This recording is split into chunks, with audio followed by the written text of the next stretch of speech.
My computer's starting. Oh, oops.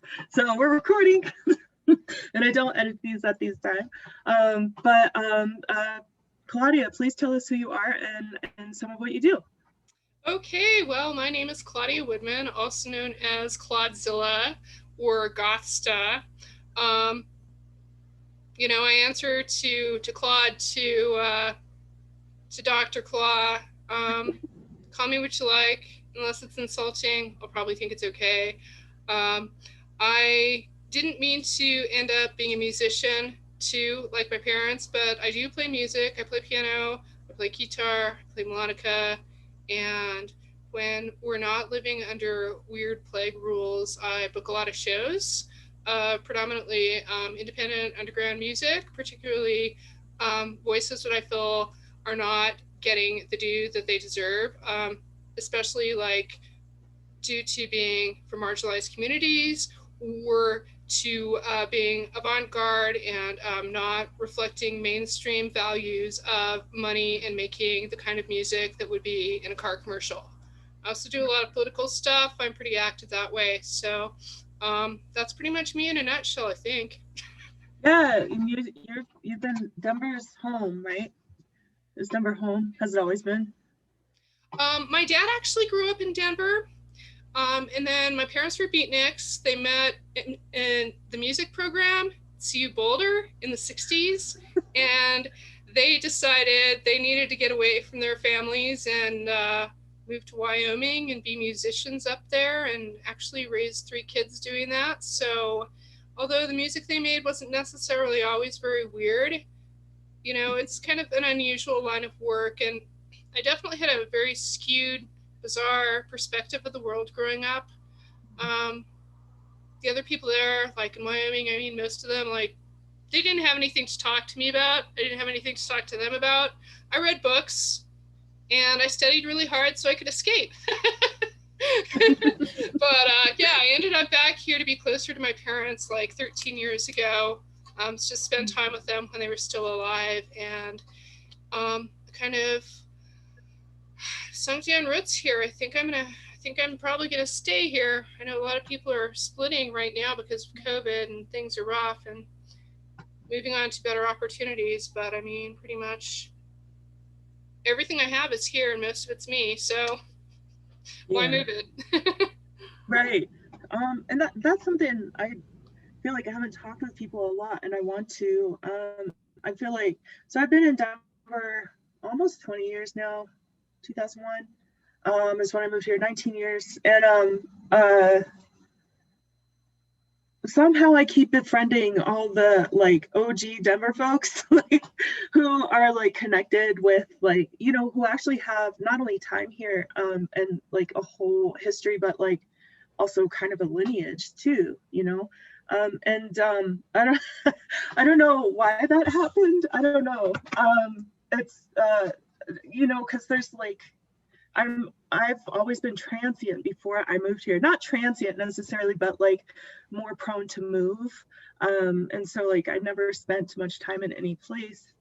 And so like I'm just like there have been a lot of changes that have happened in Denver in the last little while. And I feel like I don't know, Denver kind of has a tendency to like scoop stuff up and put different things there to for whatever aims, usually government.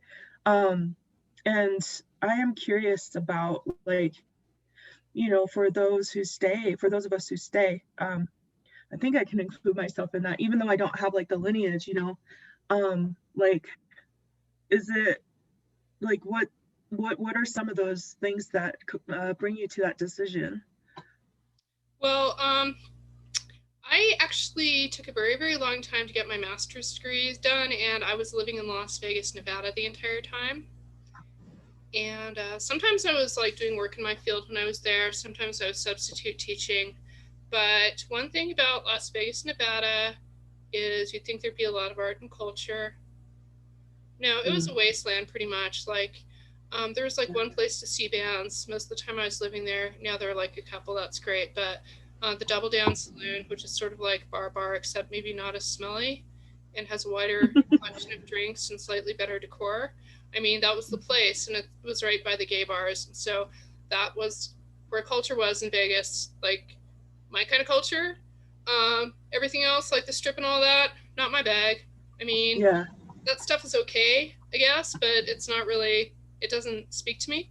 Hmm. Shortly before I moved away from Vegas, there was a place called the Catherine Giancolis Park for the Arts, and it was out in like a remote kind of barren stretch of Boulder Highway, rundown shack, a few rundown outbuildings, and this guy Joey had inherited it from his mom. It used to be a farm, and he was running it as an art park. Basically, he had a couple of friends, his friends living in those shacks, and they'd put on events there. Like, it was the only time I felt like there was a group of people, like I had some kind of kinship with there. A lot of the artists were there, anarchists were there, and very marginalized people. I mean, a lot of the people who hung out there were homeless, you know, and that's how Vegas is. It really pushes that kind of thing to the margins. Hmm. And so if you're actually doing interesting art or interesting work, you really feel like you're getting away with something. It's also a very conservative place. When I was substitute teaching, every time I actually felt like I was getting through to the students instead of being like a disciplinarian, which honestly I really sucked at. I felt like I was getting away with something. So Denver, in comparison, it's like you can really create your own reality here. If you want an art scene, you can build the art scene you want to here. It's really freaking easy. People do not understand how lucky they are here, how good they have it here, because they haven't like had that experience that I've had. And also Yeah. like growing up in Cheyenne, Wyoming, where there's never anything going on. You had to invent your own fun. I mean, in high Yeah. school, we used to just like see if we could get the homeless people to buy us like some wine, and they were like the kind of homeless people that came through on the train. Many people would call them hobos now. And they talked to us about Jesus, buy us some wine, we'd climb fire escapes, or hang out at the Greyhound bus depot and meet strange people coming through town. I mean, that's what we would do for fun, okay?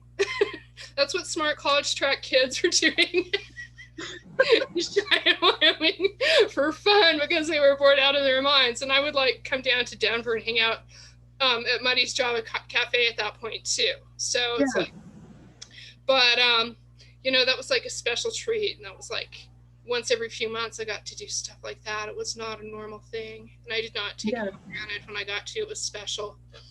Yeah. I love that you bring up the fact that anything can be created here. And I think some larger forces have noticed that as well. And it's had, by larger forces, what I actually mean is folks with money coming in and like, you know, creating the kind of culture that they want to see and often kind of eating up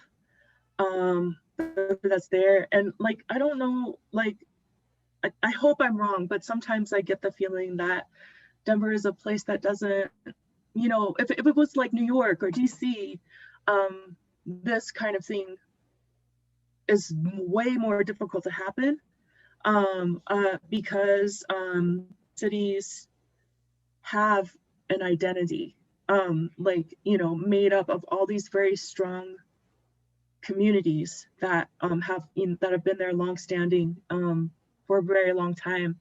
And Denver, I feel like it changes a lot, or it can change a lot. And I was wondering what you thought of that. And like, yeah, I don't know what else to say about that.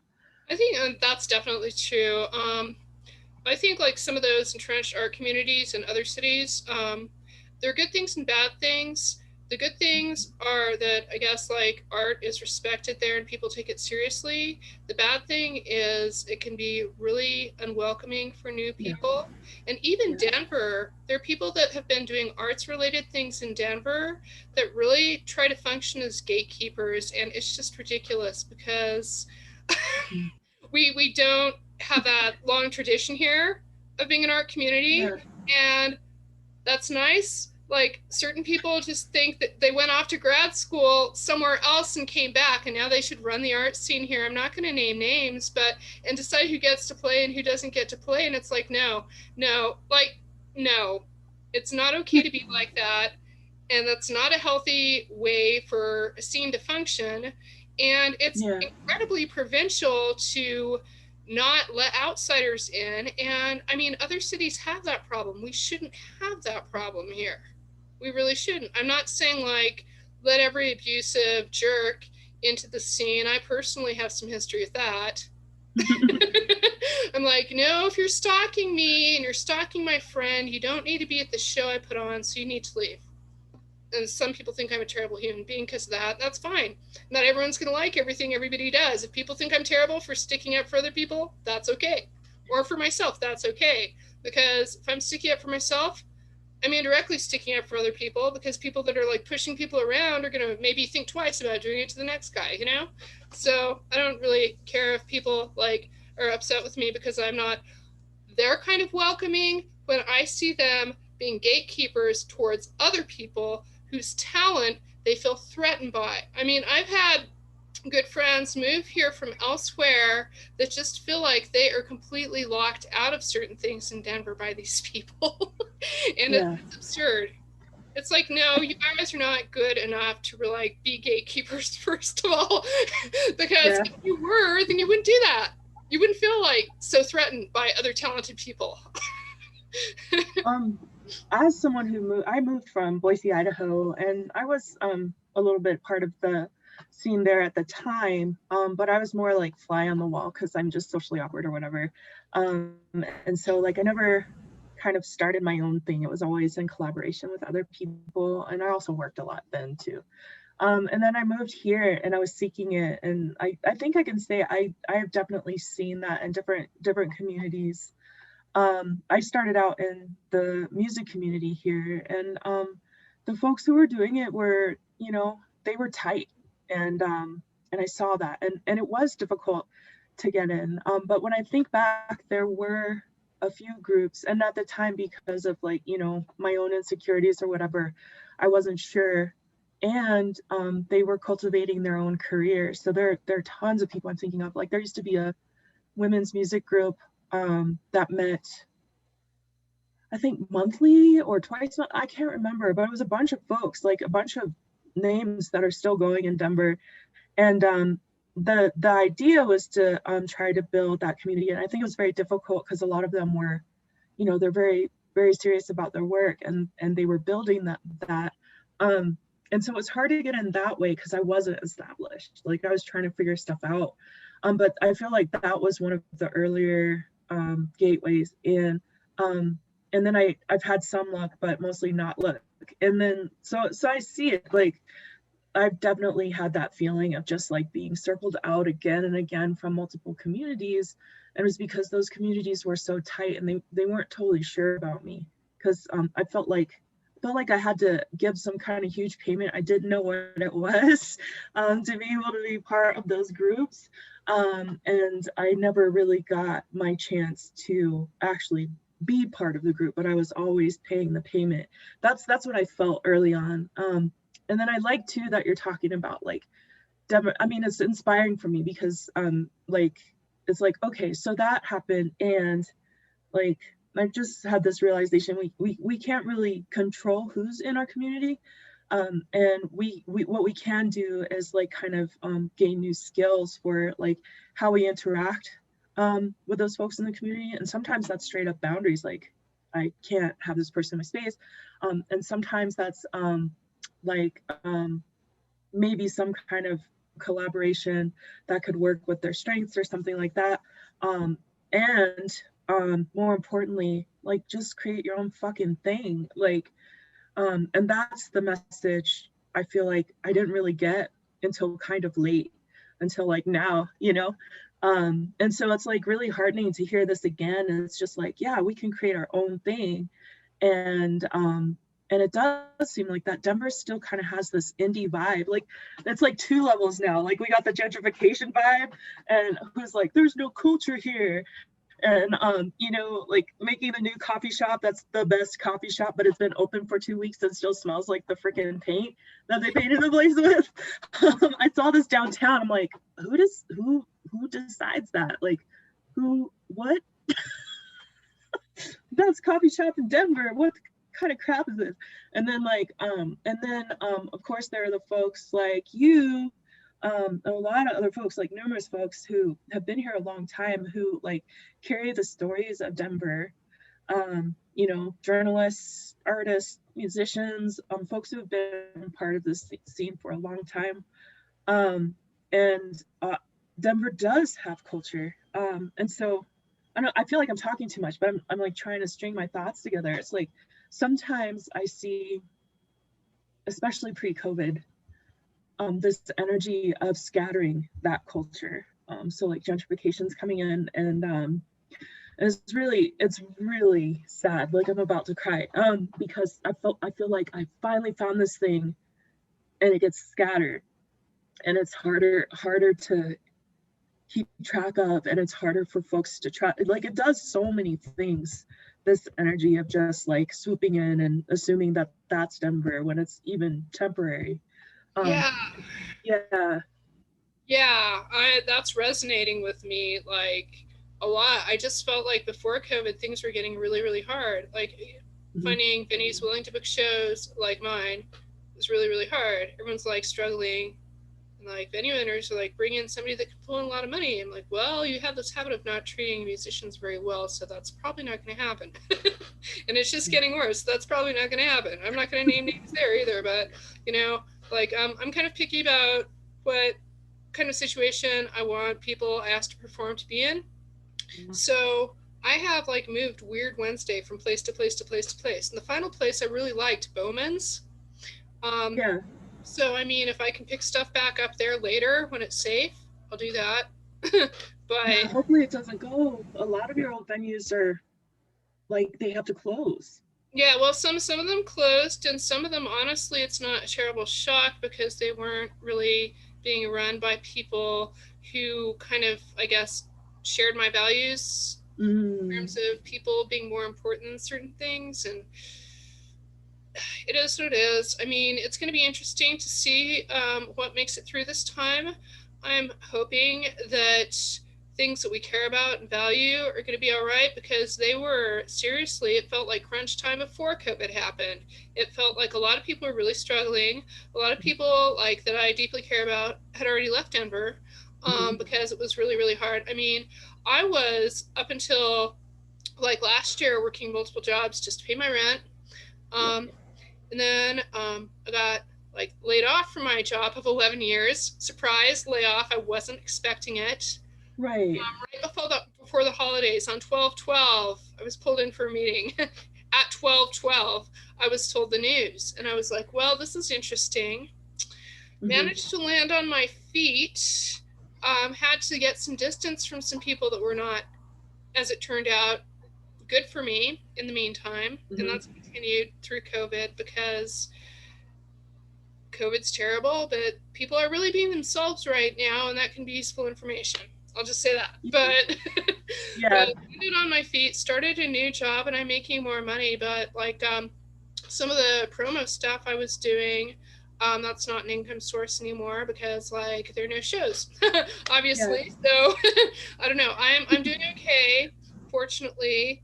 I'm trying to help other people out as much as I can, like Denver Compost Collective. My money for them is going to feed people instead of them picking up my compost right now. I've bumped up some of the nonprofits that I'm members of, and because I can right now, which is a blessing to be able to like do that. But I mean, I don't really know what's going to happen the next couple months, and I don't really think anybody does.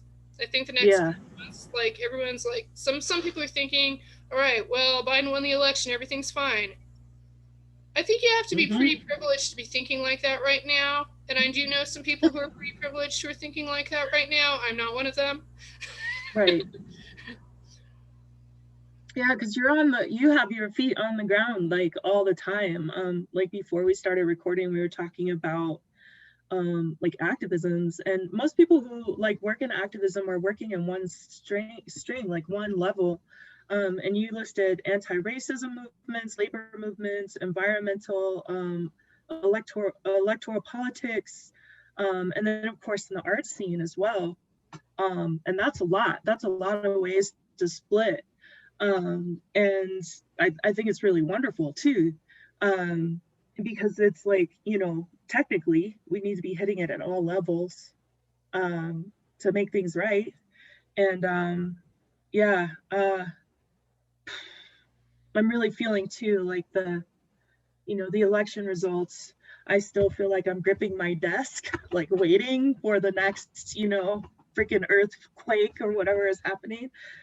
Because yeah, that's it's like, okay, I can take a breath, sort of. And now what? Now what do we need to do? Yeah. And like the thing is too, like I feel like we need to be efficient about what we do and how we do it. I mean, during the election, I was volunteering for like a bunch of groups, including my own union, and I had to set some boundaries with them too, because they're like at the last minute wanting to call meetings or change meeting times, and I was like, oh no, you do not know about my calendar. My stuff is set up in advance in writing, and I would love to be kind for you, but you need to make allowances for the fact that I'm very busy.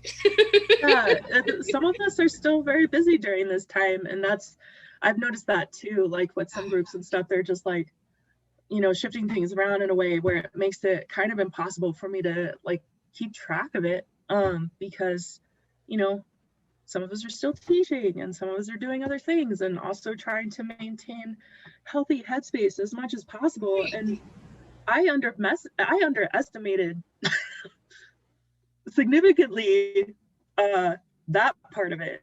Like, how do I have headspace to get out of bed in the morning and make myself breakfast and respond to an email or Yeah, it's definitely been an ass kicker. And I thought, when it started, I was like, all right, well, I wasn't in New York when September 11th happened, but it hit me pretty hard then. And I was just like, at least I've been through some weird traumatic stuff before, so I'll be fine. Yeah. And the combination of dealing with my layoff and the emotional baggage that entailed. I kept working for 6 weeks for the same people after I was laid off, because union rights, Yeah. And so that was stressful. And I immediately started my new job, and I was really excited about the new job. Of course, 3 weeks into the new job, COVID happened. Right. And all my coworkers are stressed out. Who are they going to lash out against? The new person. Yeah. And so I had to be like, oh, no. And then I was kind of being gaslighted about it and being gaslighted about safety stuff. And then I had to be like, HR. And then I actually got to work from home 100% of the time for 2 months. Nice. Yeah, because I had pulled out doctor's note, but then they're like, well, you can either use all your sick time or you will go back. I'm like, I'm new. I don't really have sick time accrued. What are you talking about? So yeah, I ended up in a pretty bad headspace because of not just COVID and not just reliving, past traumas, but also the stuff at work. Yeah. So it was too much for a while, but those 2 months were actually kind of a blessing. I mean, I was working the whole time, but I used a lot of that time to heal myself. And now I'm just it's kind of hard for me to realize what bad shape I was in compared to right now. I feel like I'm okay somehow. Yeah. Right. I go into shock if I see a maskless person. I'm just able to tell them to put their mask on. That's progress. Right. I'm amazed at the nonchalance, and I know that, well, I guess I shouldn't call it not. I think some people, I went to a friend's the other day to we had a handoff to do of gifts, and I hadn't seen them in a while, and I'm like, oh, can I come in? And it was just automatic, but they were like, we'll be right back. And so it was just a reminder that we don't all have to be perfect, and it's good to have friends who also hold you accountable and have good boundaries and things like that too, because I forgot in that moment. And it's also like weird seeing folks who are just like, I'm gonna do what I want, you know, essentially, almost like, you know, they have a mask arbitrarily on their face, but they're just gonna like pull it down. Just, you know, I don't know, I see it all the time, and it does make me nervous because our numbers are climbing. And the statistics are such, especially in certain areas of Colorado. I think I saw 1 in 61 or something like that in some places. Yeah, That's pretty frightening. Denver, it's like that. That's like my apartment building. There's 60 people who live here. Yeah. So chances are high that at least one of them has the COVID. Yeah. But I mean, like, I've kind of adapted as best I can. I do my laundry in the communal shared laundry room. I get up at 5 a.m. on Sundays. I wipe down all the machines. Like, initially when COVID hit, I talked my landlady into buying wipes for the laundry room, but then, like, you couldn't find wipes. So I, like, have some, like, bleach water solution and paper towels. I wipe everything down, and I get my laundry done before anybody else is up. Yeah. And then if I have to go anywhere, I have a bike, and I don't like that the bike is in the shared laundry room. But if people try to come in there with me, I'm like, just wait a minute. Yeah. Like, there's one person that followed me, and he wasn't wearing a mask, and I read him the riot act.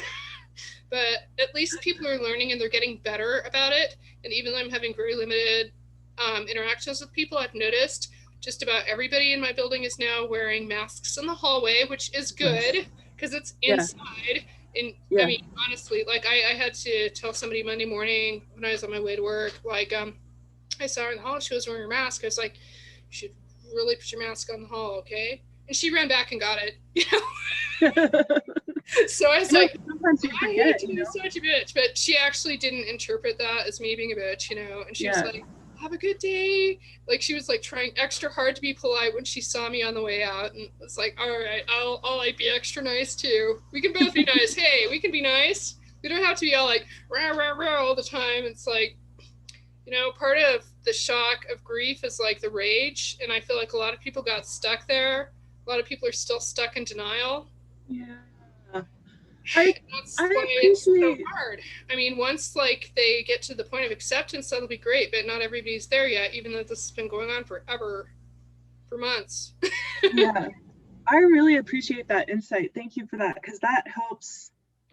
Because I'm just like, I don't want to be angry at this person because I don't know what's going on with them, and they're endangering me a little bit, and they're endangering, you know, whoever else. Like, and so like I'm trying like really hard to get out of my head, but that helps a lot. You know, the part about like, you know, rage is so volatile and so unpredictable, and for most of us, it's hard to have good tools around that. And like, how does that get expressed? And that just helped me have a lot more compassion, and also needing to like figure out ways to like not be around people who are just kind of laissez-faire about wearing their mask, you know.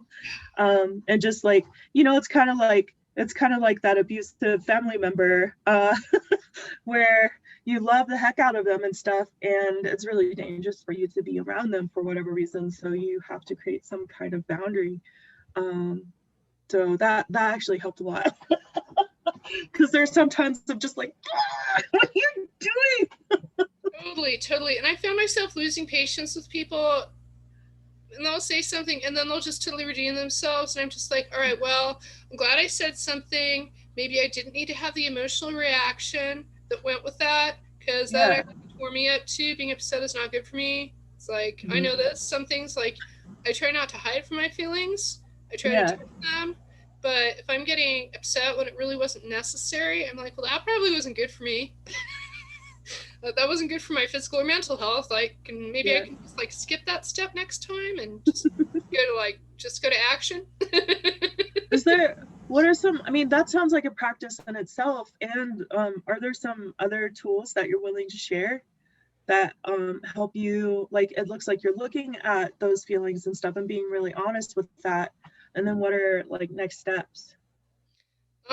Well, I don't know. Right now, it's like I have to remember that I have all these ideas that I'm doing self-care.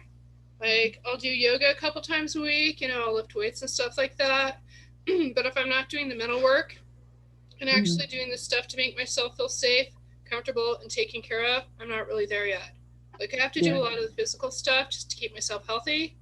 But lately I've just been making sure that at least a couple times a week I make myself an especially nice meal, because nobody else is going to do it for me. Right. Right. And rather than reading or being on the computer while eating it, just like focusing on it. Yeah. Yeah. And like I learned some stuff in therapy about grounding.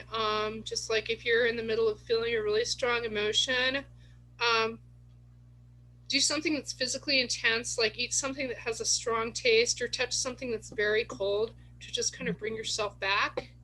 Mm-hmm. And that sort of works for me. Also, just like allowing myself to have time to feel the strong feeling until I feel sort of normal again. But I mean, like, I'm a big fan of strong flavors anyway, so I've been doing a lot of that. I kind of love that. It's like a little ceremony. It's like you can make your whole plate and then have this very special I was at an artist residency. I was very lucky to go to an artist residency. And it was weird because at first, like, you know, there were a couple 2 or 3 days where we had to be in quarantine until we got our COVID results back, because that was part of the deal, is that we got a COVID test as soon as we landed.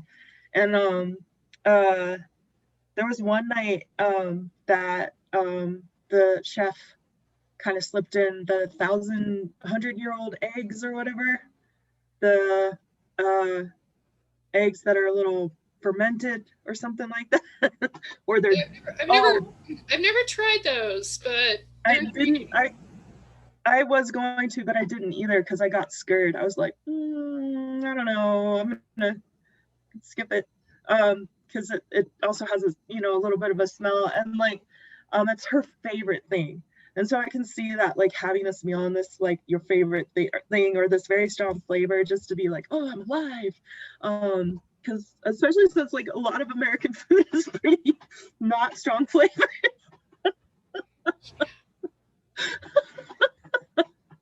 So that's kind of fun. I might try that. That's a really fun exercise.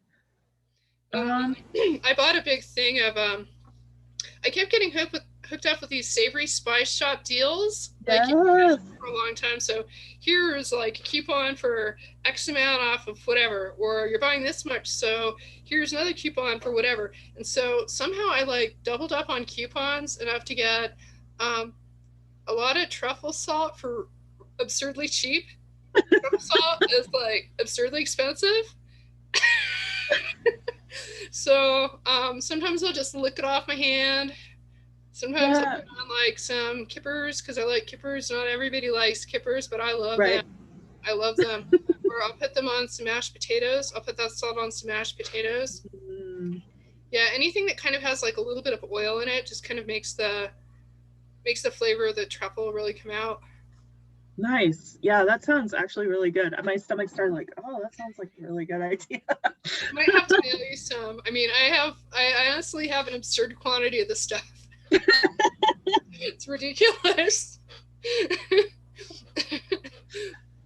What I don't know what else to say. Like, I know food has been a great comfort for me too. I think that was, like, especially at the beginning when I started seeing where people were, and also just kind of realizing, like, what I need and the things I could let go of and the things that I didn't want in my life anymore, and just like that I was just kind of holding on to because I didn't have, like, I guess, a replacement or a feeling in myself that I'm okay without it. And so I started cooking for myself. And I also have an amazing partner who's an amazing cook. And that has been like, there are times when you forget how important, like, the joy in food is, and how not only nourishing but like calming and grounding that is. And so I've been finding, like, you know, being forced to cook at home more, I'm like, when I do something like order pizza or something, it's like a total disappointment because I'm not just eating to eat anymore, you know? It's just like, I actually want to know what these combinations of things would do, you know, and actually want to make time to learn how to make you know, those mushrooms that feel like meat a little bit, like just like, you know, I want to know how to do that. Like I want to know what to do with pumpkins that, you know, are probably, you know, should be used for more than just decoration. I've been all about the pumpkins. I mean, if I see them, I'll snap them right up in the store. I made some pumpkin Yeah. soup. It was kind of, it was okay. I don't know. I don't feel like it was on par with what I was making last Yeah. fall. But I'm on batch 2. I made some more last night of gluten-free chocolate chip pumpkin muffins. Because, Yeah. I'm trying to reclaim the color orange. I have orange bath towels right now, and I'm eating these orange muffins because, like, you know, it's a perfectly fine color, and we need to take it back from that man. Um, I Another like fun orange. food experiment. I bought like a big old lion's mane mushroom, and then I forgot about it, and I was like, "Oh my god, I have to cook the whole thing right now." I mean, they're big. They're like almost as big as my head. But Yeah. it's like, all right, I better fry it. And actually, I rescued a couple of my cast iron finally after they were like sitting on the back of my stove for like years. I mean, that's the way Yeah. production works. It makes you like just neglect stuff for years. But I rescued them and I cleaned them up and I re-seasoned them, and so I have like a little skillet, a big griddle that are all good to go. I've been cooking on them, so I cooked up my lion's mane, and then I was like, "This is a lot, so I'm going to marinate it." And so now I have like a lot of marinated lion's mane. The other cool thing about lion's mane is it helps heal trauma. It helps you like rebuild neurons in your brain. It's like the only smart drug that's been scientifically proven to actually work.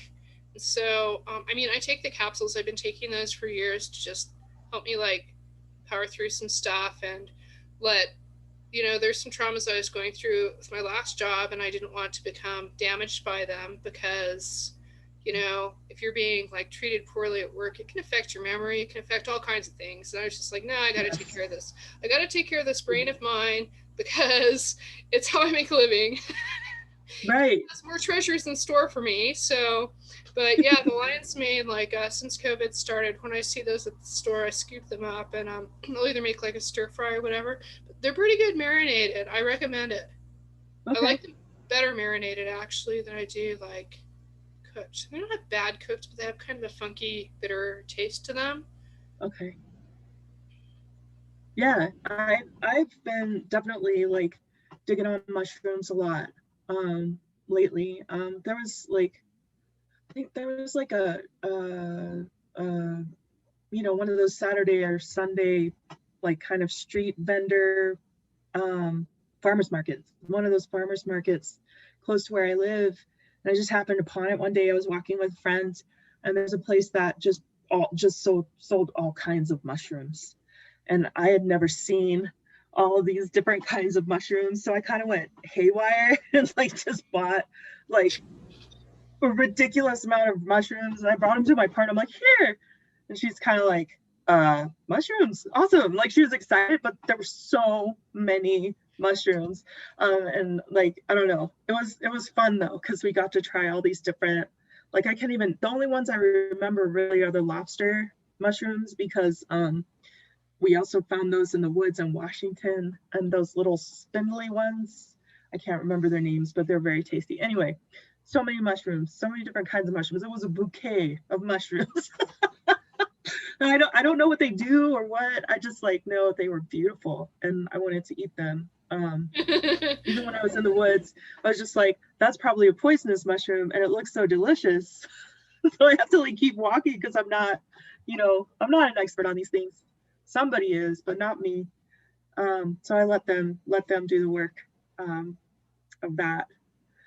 But that's really cool to know about lion's mane. I know I was thinking about this video that makes fun of you know, health nuts and yogi people and stuff like that. The redhead guy with the long hair who speaks with a lot of irony. I can't remember his name right now. But he does a lot of videos about like early on he did a video about like making a smoothie with a bunch of different powders and stuff, and lion's mane was one of them. And just the way he said lion's mane was like, we're gonna put a little lion's mane. And so it's nice to know that some of these things have an actual effect.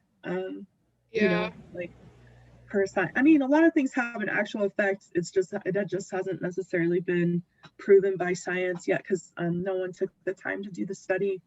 I Yeah. feel like, um, and it's good to have that backing too. It's like, yeah, and science confirms.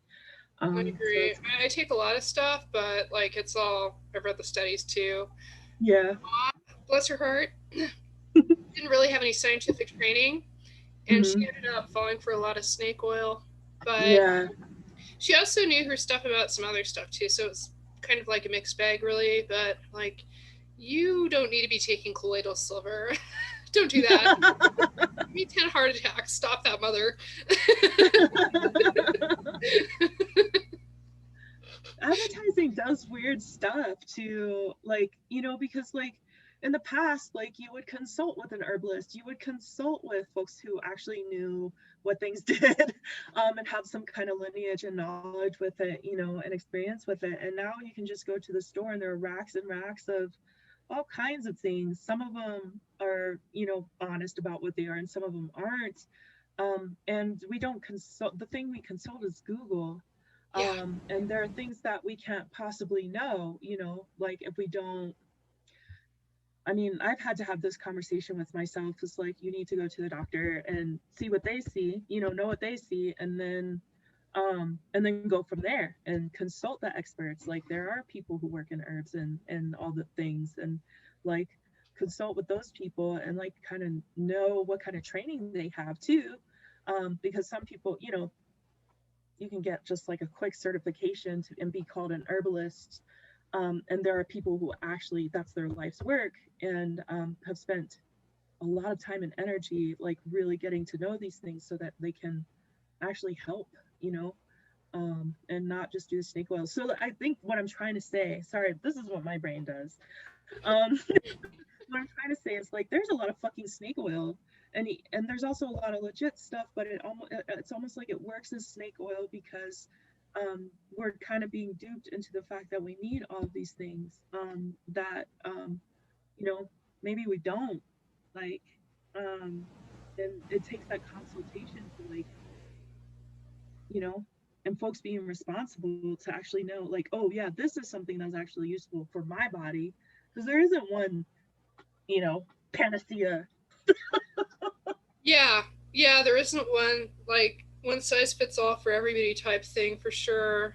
And a lot of people's bodies just react to things differently. Yeah, we don't even know. And Yeah. then of course we have, and I've definitely done that, the folks who like try to meditate everything away, and maybe there's a way to do that. I don't know. I'm pretty skeptic these days. And it's just like what happens is a lot of times folks get really super involved in their spirituality and they kind of forget that they actually have a body that they need to take care of, and that all of those things, they're not necessarily going to take care of them. And actually it might increase the problem because you need to look at it. Like meditation is like a drilling down and a bubbling up of all the stuff, and you have to look at it. It's not just a like meditation brings me to bliss. There's a whole lot most people don't talk about with meditation. um yeah, anyway, I don't know why I went there, but for me it's kind of in the same realm, like, meditation or waving a magic wand or taking a vitamin that you're not, you haven't been prescribed maybe. Well, I mean, some of it's like our culture really kind of makes people think there's this thing called instant gratification, and if you just do this one thing, then you'll be there. And people are like, if I just go to this one protest, and that's going to solve I'm the problem, good, right? It's like, right, no, it takes years and years and years and years of working on issues, and then finally things get to a point, there's a big push, and then things right, get, but like a lot of our whole culture, it's like people are just like, well, if I just hit this button on Facebook saying I like something, that's going to make everything all better, isn't it? yeah, If I just vote. no, Like, no, not even if you just vote. I mean, there's a lot more stuff than just voting. There's like yeah, holding people accountable, and yeah, then there's a whole process of deciding who's going to be endorsed by what organization. And I mean, it's really complicated which issues are important and who gets to decide which issues are important. So I mean, politics is it's like it's not like this one-dimensional thing where you hit this vote button. It's like very 3D and organic and constantly shifting and changing. And if people don't care about politics, well, their landlords do. The landlords do. Technically, if you're in a body, you're politics. Like we are buying things. We are making decisions every day. Like I tell this to the students all the time. They're like, "Oh, I'm not very political." I'm like, "Actually, yeah, you are." Like, do you drive a car? Like, what decisions have you made for transport? What decisions have you made in food? Like, how do you know? Like those kinds of things. Just clicking a button and showing up to a protest, great. That's politics. You know, like the shoes you wear on your feet, that's politics. Someone blatantly told me one day, a very beautiful native activist from Canada, gets crazy boy. I met him at Rise and I was wearing these tennis shoes and he's like, you know, petrochemicals, now that's your responsibility. And I was like, holy fuck, like I never even thought about that before, you know? Yeah, it's like it can be really heavy to think about that stuff. And the thing is, like, a lot of those decisions are not really in our hands, too, and that's really frustrating.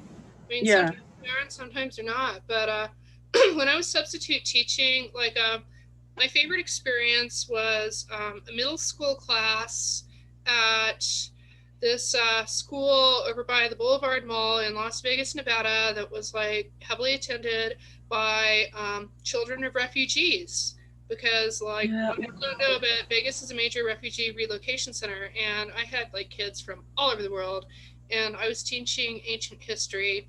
So rather than Greeks and Romans, we were looking up like where people were actually from and having people like put together this big document, so people were teaching each other about each other's history, and that was pretty fun.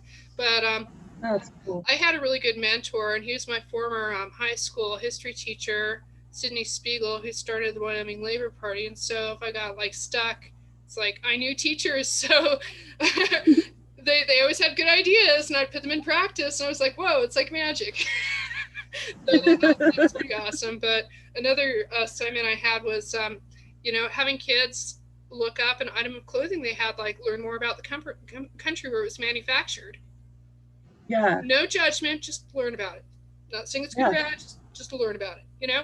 And, you know, there's a lot you can do teaching that isn't like overtly political, but actually, because it's information, it is political. And unfortunately, having information is now politicized, and being educated is now politicized. And that's where we're at. It's a pretty strange place to be. Yeah, it is very strange. And yeah, it is overwhelming and frustrating. I just remember when my eyes started to open in my early 20s, I got a job at this place called the Culture Clutch in Boise, Idaho. And it was like predominantly vegetarian. They had some arbitrary, usually when you, especially in the 90s, usually when you went to a restaurant, and if you were a vegetarian, they had arbitrary vegetarian choices. And at the time, I definitely wasn't vegetarian at all. And so I thought these people were crazy. What the fuck is tempeh? You know what I mean? Like, and I was just like, what the fuck is this shit? And it was like an amazing juice bar, probably the most amazing juice bar I've ever seen. And so I was getting introduced to this world of like, you know, friends with beads in their beard and freaking wearing sarongs everywhere and barefoot and eating tempeh. And I thought they were crazy, but I worked there nonetheless. You know, it was kind of a cool place. And I learned a lot. And I remember there were these lists coming out of like for really strong. And there, you know, there was a slew of what I call created these lists of all these different corporations and partially vegan and what all these terms meant, and also like the origins of every ingredient. Like it was paint, and I remember seeing that and just like feeling kind of crushed inside, because that's, you know, you start realizing like the origins of the things about it, and then also like how do you have time and energy to do that for every single thing you're considering, to, you know, to be okay with the world. And it felt really impossible then, and it feels even more impossible now, as hard as we try. And we can only do our best, and I don't know, like I said, we have to hit it from every angle, and I'm just wondering, like, how do you maintain hope, um you know, while being pretty, like being extremely adamant about all of the activisms, because I know I've given up a lot, especially in the realm of like diet and things like that, and how that affects the world and even our communities. Like most of us don't even think about how that affects our direct community. Well, it's like it's hard to be hopeful, especially right now, but I am. I will say that. I was pretty much like really in the doldrums with COVID, and then what with the protests that happened for Black Lives Matter, that actually that lit something on fire within me as well as elsewhere. You know, it's just like, why are we still having to fight for this? Sure, Right. but also I can see a world where things are a lot better for people, and a lot of people care about that or actively acknowledging it and working towards it right now, and that is amazing to me, and that is wonderful, and it's like definitely way past due. So and then in late July, early August, I went to a conference called Hope. I went to Hope 2020, Hackers on Planet Earth. It was all virtual for the first time ever. I was just like, okay, it's $200. That's like a lot, but it's 9 days long. I would never be able to afford to go to this thing in real life. And the preeminent hacker conference being held online, like how could this not like be awesome? And it was really, really great. But it was like a whole lot of talks about, you know, counter surveillance, avoiding the Ring network of stupid cameras, facial recognition, people working on election security, people prototyping face shields, like hackers doing that kind of work. It was like 9 days of that. And after that, it's like, yeah, we covered some really, really dark territory.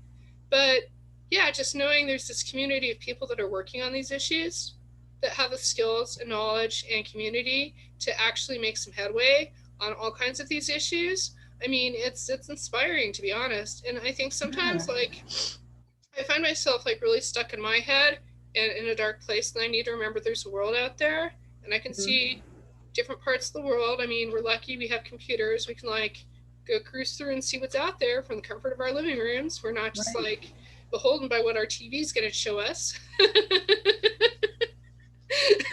You know, we have like encyclopedias at our fingertips now. It's pretty amazing, and we take it for granted. And yeah, they can be like liberating as well as chains, for sure. For sure. I mean, a lot of people working from home a lot definitely, I think, feel very oppressed by their computers at this point, which is unfortunate, because they can be incredibly liberating too. So it's like I have to like get out of my head and just be like, I know if I have my eyes open for long enough, and if I'm open enough to it, you have to be open enough to it, something's going to come through and make me feel better. Awesome. I love that. Well, that just gave me a lot of hope years, too. Honestly, but you know, eventually something's going to connect. Right. Thank you for mentioning that. I'm gonna look up HopeCon. Is it HopeCon or something? It's Hope 2020, and all the talks are actually online. You can watch them for free. Rad. Yeah, the workshops, I don't know if they put any of them online. I did. I'll show you what I made. Okay. I have it on this little stand of cocktail swords right now, but I made this like synthesizer. What is it? It's a synthesizer. Yes. Yeah, Is it pay almost built attention. like a theremin? Um, it's like just tiny thing on circuit board. Let's see, I'll turn it on and play it. Oh, yes.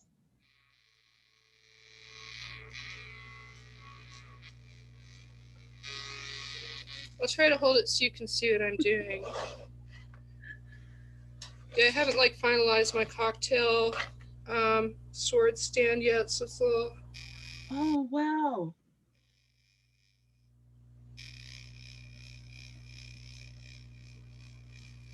Yeah, I finally put that together a few weeks ago. It's the most soldering I'd done since high school. So it was fun to get back in touch with that part of myself and realize, yeah, I still know how to do these things and put that thing together. But that was one of the workshops I went to at that conference, and That's really cool. yeah. I mean, while I was at that workshop, I was also on a Zoom with my union who decided that they should just jump on my time like that. But like, it was an important meeting with them. So I'm like, I was watching that meeting on my phone and watching the build your own RG Touch synthesizer workshop on my laptop. And I was like, I hope I'm picking up enough from this while doing that that I can actually do this later. But I ended up ordering the kit, and the instructions are like super clear. And soldered it when it was finally like good enough air quality a few weeks ago. I could have my windows open. Yeah.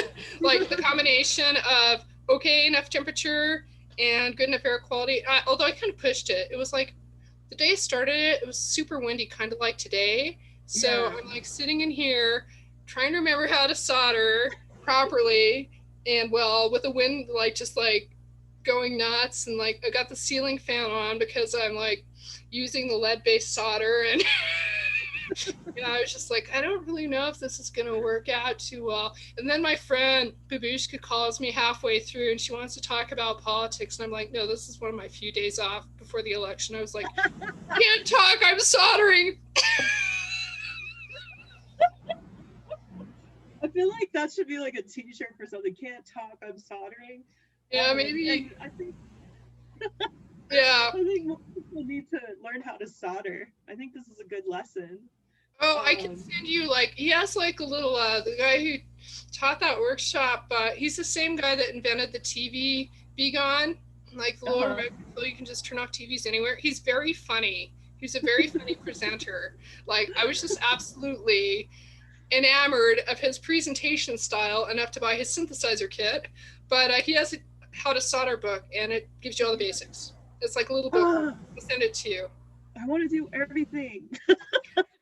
I do too. And then sometimes I have everything to do everything, and I'm like, I don't feel like doing anything. But Yeah. like, I guess one thing about not really having social life these days is I have like 10,000 projects around my apartment I've been meaning to get to for years and years and years. Now it's like maybe I can make a dent on them as Yeah. long as people don't think I'm sitting around with nothing to do, which some people do, and they're like, "Can you meet with me? Can you meet with me? Can you meet with me? Can you meet with me?" Yeah. So it's just like trying to like strike a balance now, especially since the election's over, that I have like enough me time. Yeah. Because I give that up during the election. I really do. What? I'm just like, it's all about the election. Very little me And time. then yeah, push to I that mean, and then it's what needs to happen so I don't feel guilty that I didn't do enough. right. Well, here's an interesting thing. Like I really liked that you brought up Hope 2020 because I often feel a lot of guilt about I feel like I'm not doing enough or I'm not doing the right things, you know. And I actually did talk with some activists about this, and I was like, what can I do? Like, I feel like I need to do more. Like, um, and they were very beautiful, and they were like, you know, like a lot of us are doing what we're doing so that you can do what you're doing where you are. And that really stuck with me. And at first I was like, but I want to be doing what you're doing. You know what I mean? Like, and I would just be in the way. Um, because I'm a freaking, I don't know. I feel like I'd be in the way a little bit. And also, like, just like there are other things that I can offer. And there are other ways to help with whatever skills I have and have accumulated. And so, like, when you were talking about that too, I was thinking about like, there's a certain way to paint your face to like make facial recognition like be confused So I was remembering that, and I was like, oh, there's a whole bunch of people doing this, and this is really cool, because that's the kind, we need that kind of activism too. We need teachers, we need, and for us, it's often just planting a seed that they might not get till much later. And hopefully it goes off in time, or grows in time. Seeds, bombs, whatever, seed bomb. But like, it depends on the situation. And just like, being able to, you know, bring pieces of ourselves and our hopes into those classes, is really powerful too.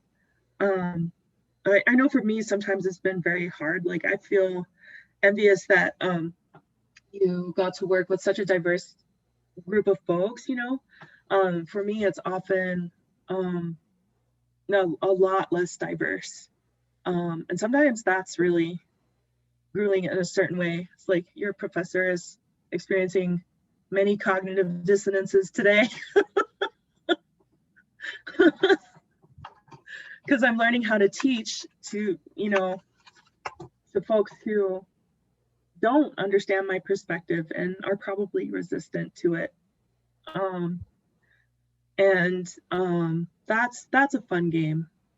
Yeah, I can imagine. Yeah.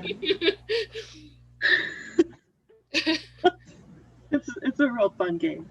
And so it's really cool to be able to just like, I don't know, I would love to know more about your teaching here or off or whatever, because it also sounds like you truly listen to the folks who are in your class, and speaking to their needs.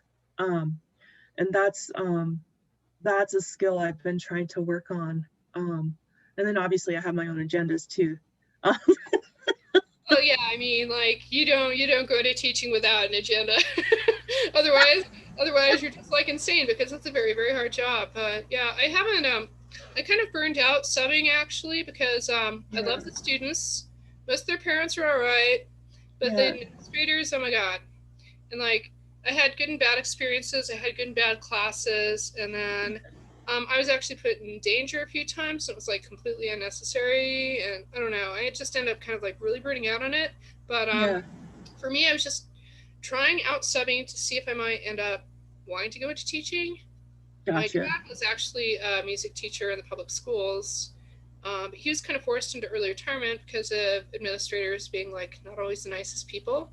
And I know that, college administrators are the same in terms of being somewhat evil, because like I was working at a university when I got laid off.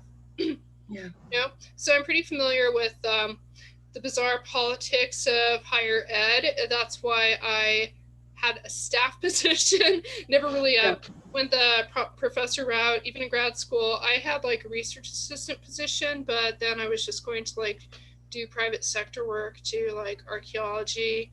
But I ended up just kind of like sliding out of that and sliding into working with money again, because that's like that's a skill I picked up when I was in grad school. That right now it's like how I pay most of my bills. So it's not really exciting. It's not really sexy. Most of the people I work with are normal.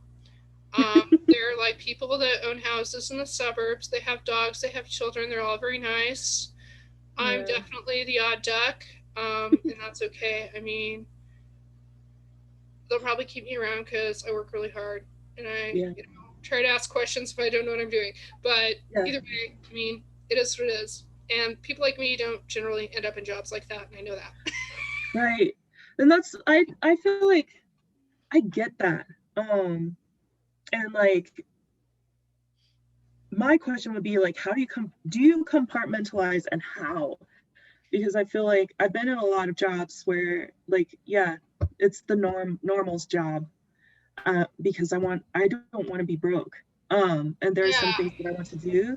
And I need to be creative as well.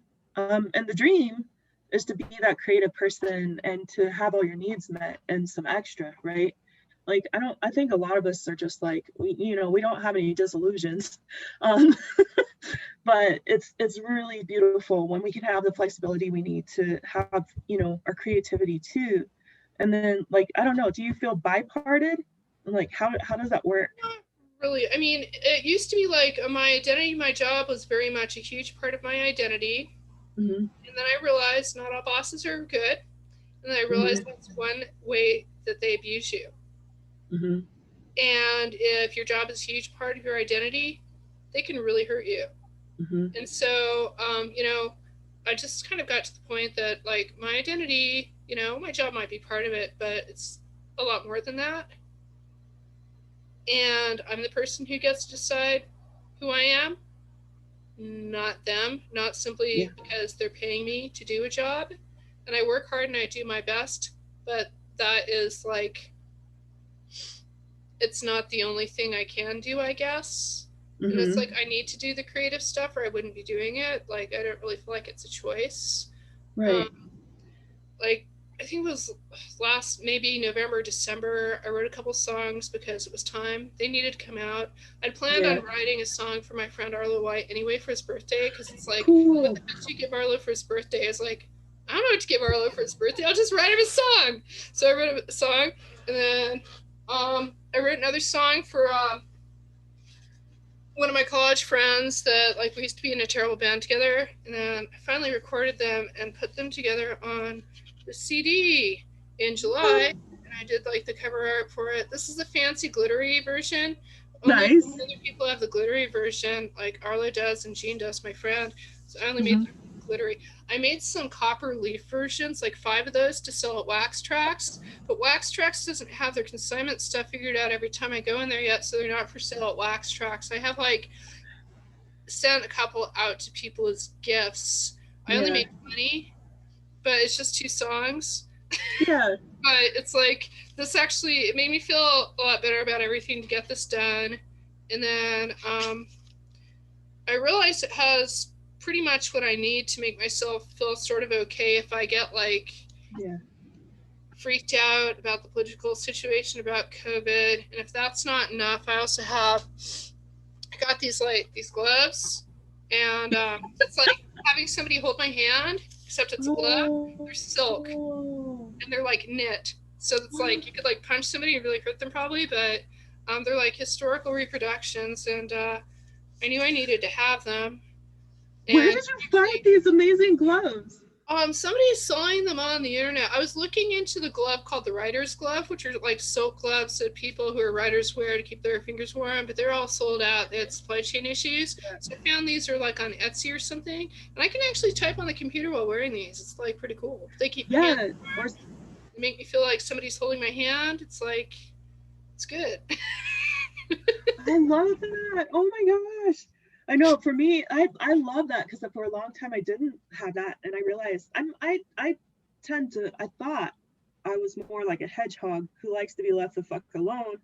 And I realized within that first 2 months of COVID, like, no, I actually need people. And I had a very nice friend who she was like, do you have a teddy bear? And it was like the most interesting, sweetest thing anyone has ever asked me. So she brought a teddy bear. I didn't realize how bummed out I was until that teddy bear was in my house because I wasn't sleeping. I was like, I wasn't okay because all my jobs had to do with people. And I thought I was tired of people. It was a lot. And so I couldn't sleep because I didn't have that same, thing going on. But when the teddy bear came, I would just squish it and hold it and sleep on the couch, and it was fine. And it was just like, I don't know. I feel like that's kind of the same thing, like something tactile, like something, And somehow she knew that that was it for me. Um, and I think like the hand hugging with a glove. That's a really interesting, tactile realization that I wouldn't have had until like really excited about these gloves. I got some other gloves too, but these are like less like trauma comforting, and these are more just like typing. Let's see if I can find the other one. Oh my god, all my stuff is all crazy. Um, yeah, I got these gloves too, and these are good for typing, keeping your fingers warm, but they're not like full hands. Yeah. Like just cover part of your hand. Yeah. Yeah, and they got ravens on them, and they have Nice. Edgar Allan Poe poetry on them. I think these are made by somebody called Story Arts in Portland. I got them on the internet. And after getting these, I was like, all right, I need to chill out with the gloves for a while. But it's just like, I did end up making a few like COVID-related purchases that I probably would not have made otherwise. The truffle salt, like these gloves, and I bought a union suit, and I just bought another one this week, and I think I'm gonna quit with the the cozy clothes, but the union suits are gonna get me through the winter because they're like waffle pattern. Mm-hmm. So I can just like hang out my union suit all day, be perfectly warm, and yeah, not stylish and cozy. And then I got some blue velvet leggings for no good reason. They're on sale. They're like $10. I was like, they're $10 and they're blue velvet? I must have them. And then I was like, all right, I'm going to stop buying stuff because I'm not going to get a raise anytime soon. Right? Yeah, I know those blues. But I was just like, oh my gosh. A couple cozy things to get me through the winter, some fuzzy socks. Yeah, I think that's a really good, thank you for all of that. Like I'm like learning a lot too, because I think my COVID purchases have been ridiculous. Like I have this stack of books right here that when I stocked them, I was like, yeah, it's gonna take me a while to read the stack of books. But not only that, there's another stack of books in this vicinity of my room, and a small stack next to the big stack. So I just like, I went mental with the book buying. And that was my COVID like freak out, you know? Yeah, like room's full of books. I'm all about it. And maybe there were some other things. Hey, you know, at least it wasn't cases of toilet paper, you know? Books are a lot better than cases of toilet paper. I mean, you get some books that lasts in your brain. Toilet paper, use it and it's gone. It's flush it away. Yeah, what the heck, people? They're just wigging out. I can understand the hoarding. I can understand why people do it. Like a lot of people are really angry about the hoarding initially, but people do it because they see rich people doing it. And even though it's not good behavior, people think if they mimic the behavior of rich people, that's how to get rich. I mean, that's why people voted for like a clown like Donald Trump. Yeah. And act like him. And it doesn't actually work that way, but you know, we have like this mythology that everybody in America is just a temporarily embarrassed millionaire, just down on their luck. They're gonna like strike it big, or they're gonna go to Vegas, win $1 million, and they're gonna be rich. Everybody like secretly seems to have this belief. And so they're like, if we see rich people doing this, if we do it too, that's how you get rich. It's like, no, that's not really, it's either luck or being a jerk or a combination of both. You know, you're born into it or you luck out, or maybe some people are like, they have a very good idea and it's the right time to have that idea or whatever, but you're not gonna like get rich by like hoarding toilet paper. So it's like, I understand why people have that idea. I don't hate them for it. Like, I don't get angry about it, but I'm just like, oh, America. I think that's part of what gives me hope is like, we can laugh at some of these things. It's just like, wow, like humans, we still have these like little, little limbic patterns that we can't really shirk. And so it's just like, the world's falling apart. I'm going to buy a shit ton of toilet paper. I'm okay now.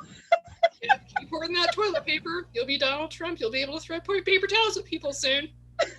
Yep, you'll be a rich man. You'll be president of the U.S. We'll be ready for the next Rocky Horror, or the Rocky Horror Picture Show. Pretty much, yeah. if we ever get to do that again. You ready for the next one? You can just use toilet paper instead of paper towels. Throw the people. That's all people need after working. They just need paper products, right?